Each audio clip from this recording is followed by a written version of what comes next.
हरि ओम तत्सत। ओम मंगलमूर्तये नमः। अयोध्या स्थित कालकुलालय के ओर से आप सभी लोगों को आत्मिक अभिनंदन है। कार्तिक का महीना पर्वों और उत्सवों का महीना है। सभी पर्वोत्सव व्रतोत्सव परम पुण्यप्रद होते हैं और मनुष्य का स्वभाव होता है उत्सव प्रिया मानवा। मनुष्य उत्सव प्रिय होता है, उससे हमारी सनातन संस्कृति में व्यक्ति से व्यक्तियों में परस्पर सहयोग सद्भाव और प्रेम की अभिवृद्धि होती है तथा व्यक्ति को शांति की अनुभूति भी होती है।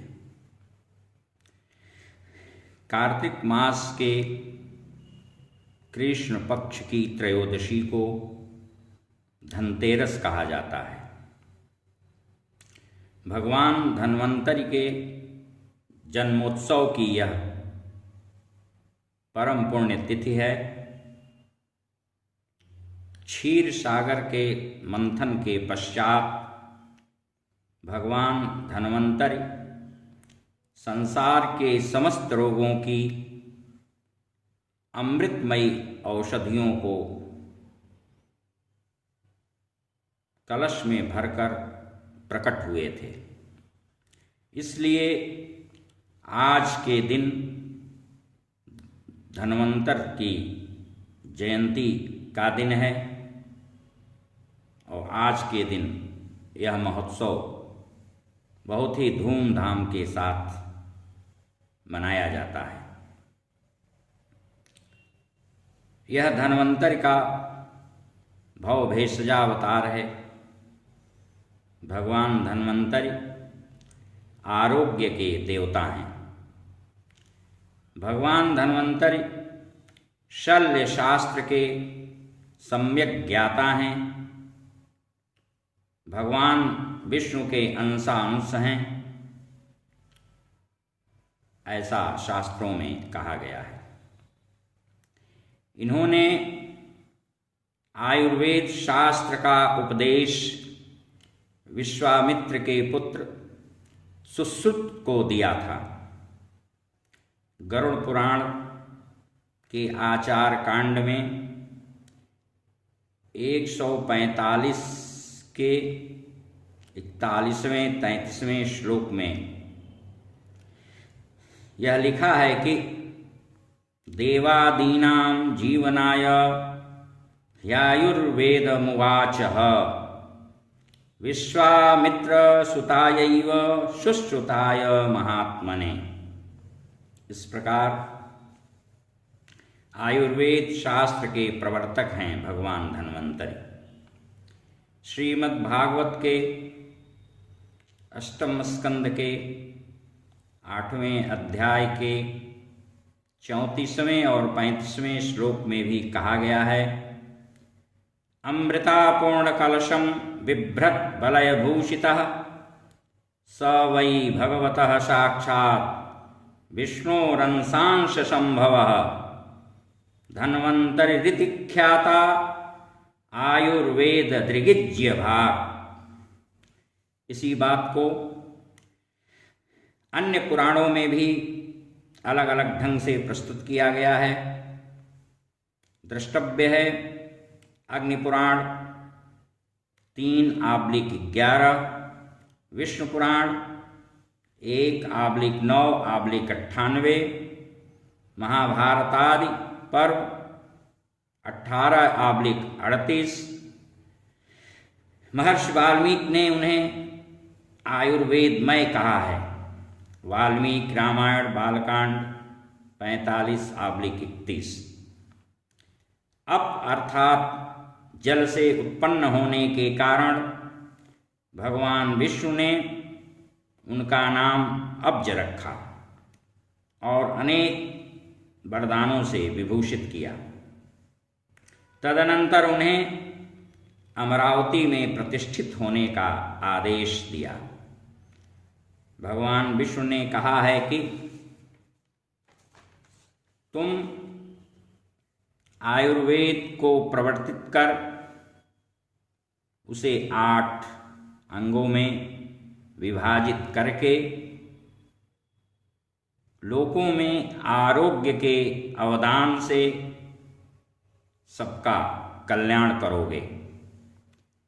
अष्टधा त्वं पुनश्चैव मायुर्वेदं विधास्यसि।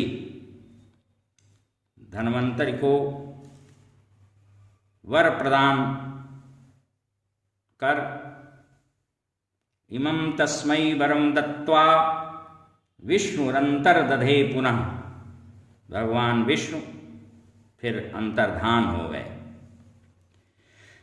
उन्होंने देवताओं को अजराह वार्धक्य से रहित, अमराह मृत्यु रहित तथा निरामया सब प्रकार की आधि व्याधियों और रोग शोकों से विमुक्त कर दिया। द्वापर युग में काशी के धर्मात्मा राजा धन्व की तपस्या से अभिभूत होकर भगवान धन्वंतरि पुत्र रूप में अवतीर्ण हुए। उनका नाम भी धन्वंतरि ही पड़ा। उनमें सब प्रकार के रोगों को दूर करने की शक्ति विद्यमान थी। तस्य गेहे समुत्पन्नो देवो धन्वंतरिस्तदा काशीराजो महाराज सर्वरोग प्रणाशनः। यद्यपि वे आयुर्वेद के ज्ञान से सुसंपन्न थे, फिर भी मर्यादावश दूसरे कल्प में महर्षि भरद्वाज जी से आयुर्वेद का ज्ञान प्राप्त करके आयुर्वेद को 8 भागों में विभक्त किया। आयुर्वेदं भरद्वाजात् प्राप्येह विषजां क्रियां तमष्टधा पुनर्व्यस्य शिष्येभ्यः प्रत्यपादयत्। श्रद्धा भक्ति पूर्वक इनके स्मरण मात्र से ही सब प्रकार के रोग दूर हो जाते हैं। श्रीमद् भागवत 9वें स्कंद के 16वें और 4थे अध्याय के श्लोकों में यह लिखा है कि स्मृत मात्रार्थिनाशनः, स्मृत मात्रार्थिनाशनः, स्मृति मात्र से ये रोगों को विनष्ट कर देते हैं। भागवत में ही इन्हें दीर्घतमा का पुत्र भी कहा गया है। साथ ही सुश्रुत संहिता के 1/3-5 में धन्वंतरि को दिवोदास धन्वंतरि कहा गया है। आरोग्य के अधिष्ठात्र देवता के रूप में इस तिथि को इनके विशेष पूजन आराधन का विधान शास्त्र विहित है। धन्वंतरि स भगवान अवतात् सदा नः। ऐसे धन्वंतरि भगवान सदा हम सबकी रक्षा करें।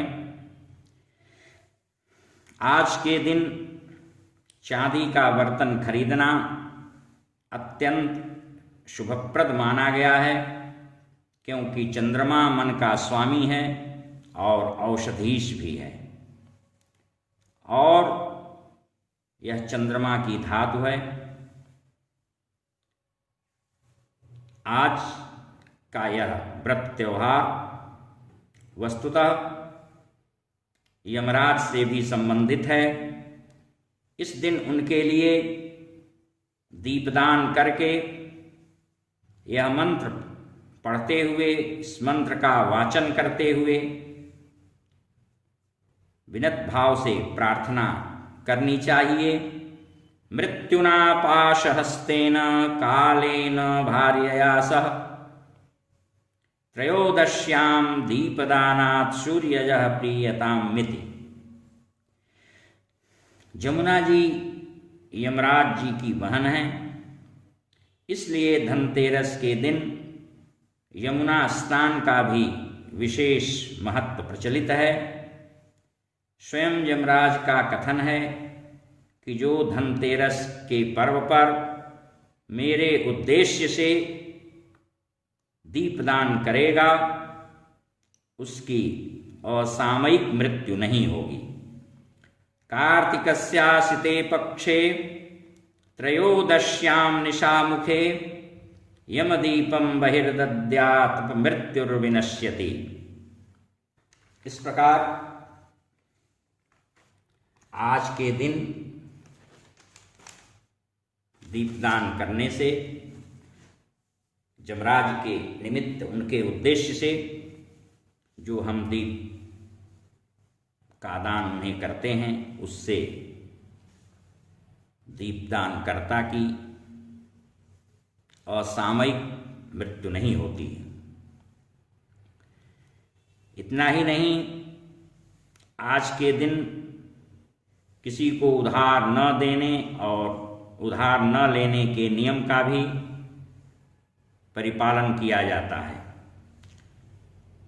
सायंकाल तुलसी के वृक्ष के समीप एवं ठाकुर जी यानी शालग्राम भगवान के सम्मुख तथा शिव मंदिर में दीपक जलाने की भी लोक प्रथा प्रचलित है। प्रदोष काल या सायंकाल में लक्ष्मी एवं कुबेर की भी पूजा की जाती है।